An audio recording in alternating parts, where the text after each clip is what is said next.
I've done multiple civic things in my life in many different areas. And I will tell you that the time period that I was on the Blue Valley School Board was one of the most rewarding civic experiences that I've ever had in my life, because it brought you face to face with, a tough problem. I mean, educating students is not easy to do.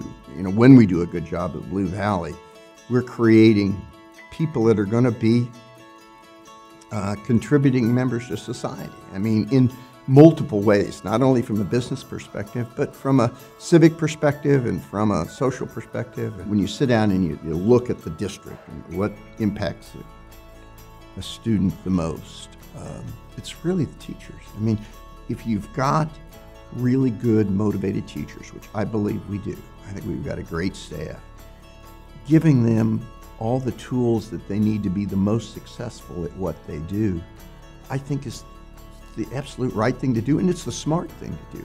Now, frankly, in today's environment, there's limited resources at the state level. The state's saying, we want to provide an adequate education. That's one of the terms that's used in the law.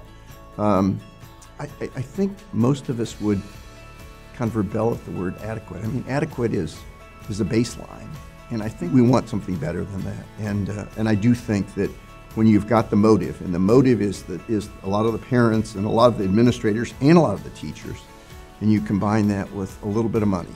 And if there was some little thing that we did along the way that helped motivate that student to do a little bit better or to go the next step. And maybe that was because there was a project that was sponsored by the Blue Valley Educational Foundation. I mean, if we had that small impact, I think the returns could be dramatic in that way.